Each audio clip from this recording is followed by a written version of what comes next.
Sir నమస్తే.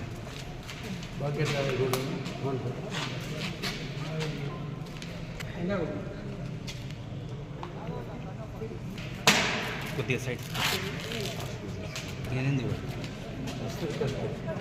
Sir, మీరు పట్టుకోండి సార్. 15 lakhs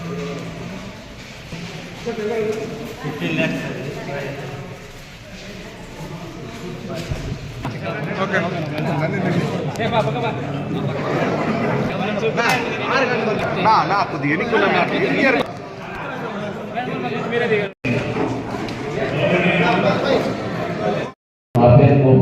కొద్దిగా ఎన్నికలు శాఖ ఏపీగా పనిచేస్తున్నాను.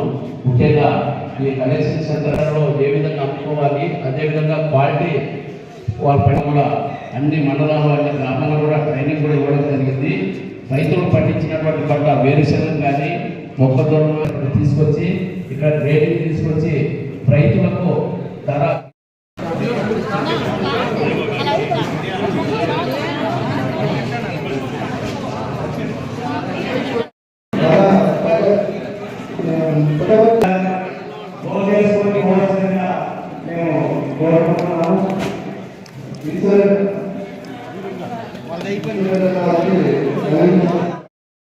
ఈ రైతు ఉత్పత్తిదారుల సంఘాల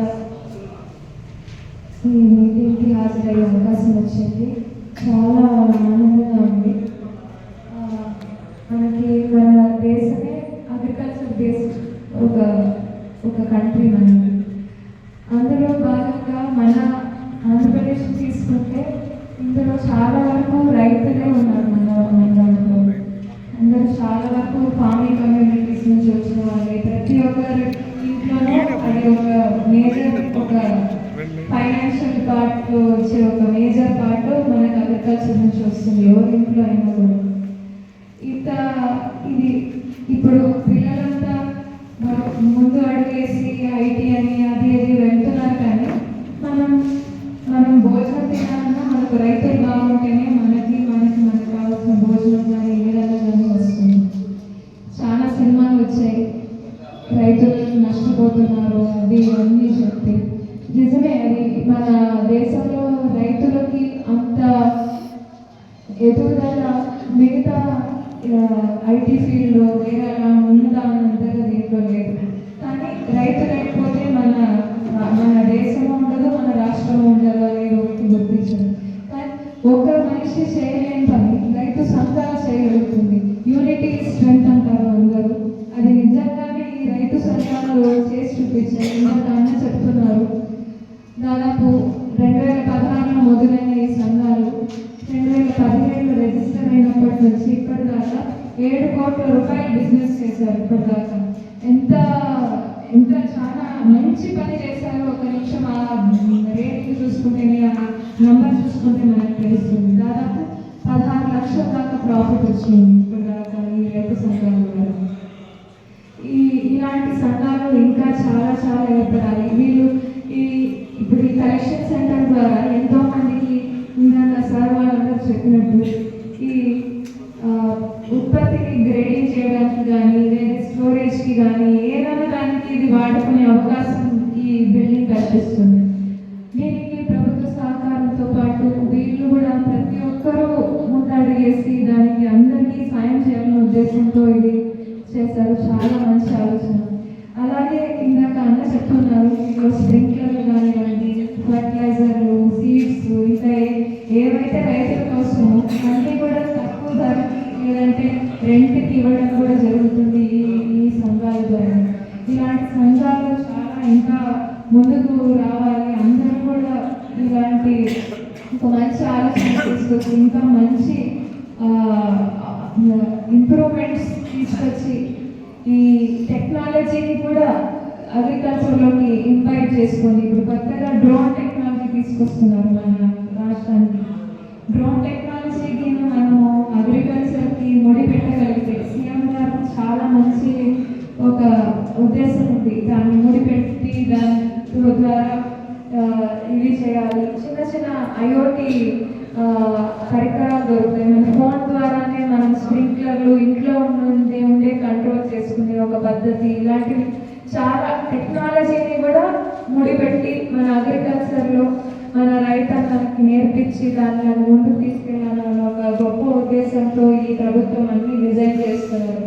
త్వరలోనే అవి మనకి అందుబాటులోకి వస్తాయి. ఇప్పుడు పేపర్ మీద ఏదైతే మనం రోజు చదువుతామో అది నిజంగానే మన లైఫ్లోకి వచ్చినప్పుడు అది చేంజ్ చాలా బాగా కనిపిస్తుంది. దాంతో వచ్చే ఉత్పత్తి పెరుగుతుంది, తక్కువ టైంలోనూ తక్కువ కష్టంతోనూ ఎక్కువ లాభం పొందే అవకాశాలు మనకి కలుగుతాయి. ఇలాంటి ఆర్గనైజేషన్ ఇంకా బాగా ముందుకు అడుగు వేయాలని చెప్పి కోరుకుంటున్నాను. అద్భుతమైన, చాలా అందమైన, విశాలమైన గోడను కట్టారు. దాదాపు 20 లక్షల పైచీలు ఖర్చు పెట్టి ఈ స్థలంలో కట్టడం నిజంగా ఈ ఆర్గనైజేషన్ చేసిన చాలా గొప్ప కార్యక్రమం అని చెప్పి అభినందిస్తున్నాను. ఇకపోతే పూర్వం దాదాపు 40-50 సంవత్సరాల క్రితం రైతులంటే విపరీతమైన గౌరవం ఉండేది.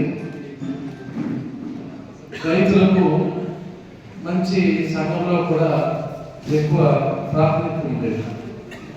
నాకు బాగా గుర్తు, ఎవరైనా పూర్వకాలంలో 40-50 ఏళ్ళ కిందట పిల్లలు ఇవ్వాలంటే మొట్టమొదటి గడ్డివాము ఇస్తారు.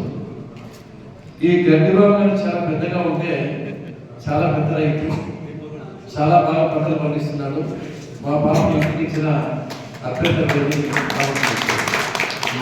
తర్వాత దిబ్బ చూసేవాళ్ళు.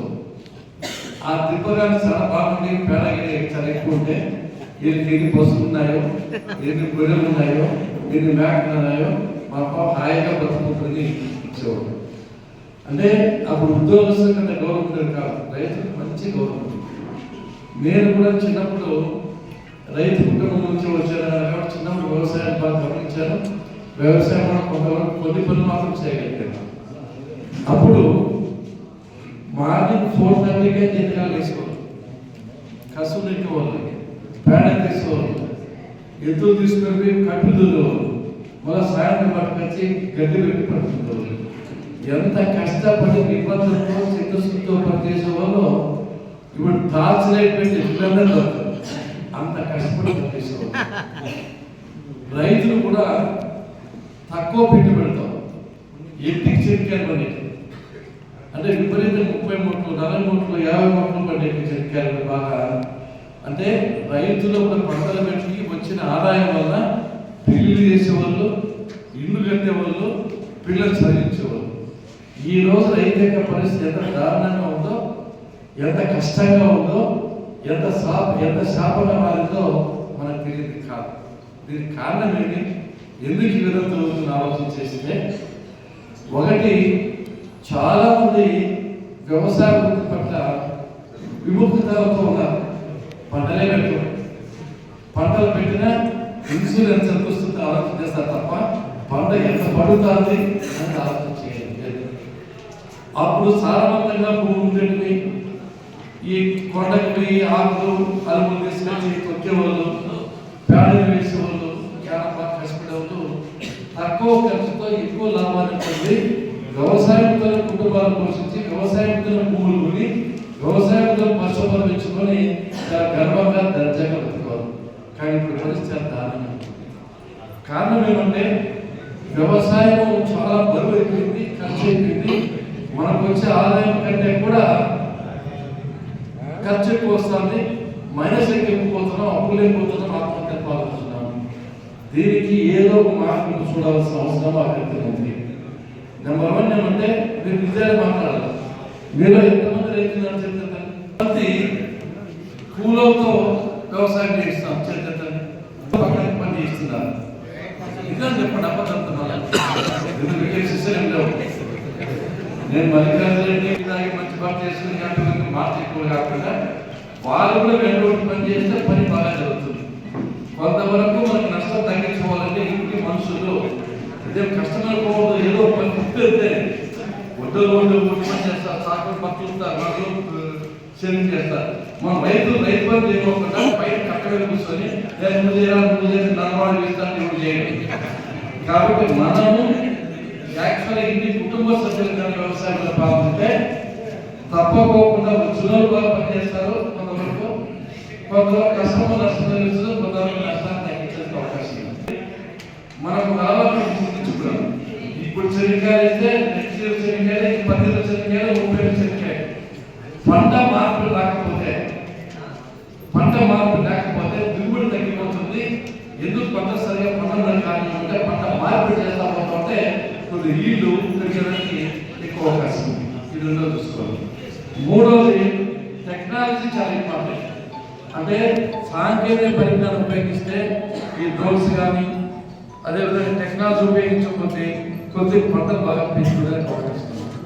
ఈ ఆర్గనైజేషన్ ఏమంటే రైతులకు కొద్దిగా మెలకువలు నేర్పించాలి, అవేర్నెస్ తీసుకురావాలి.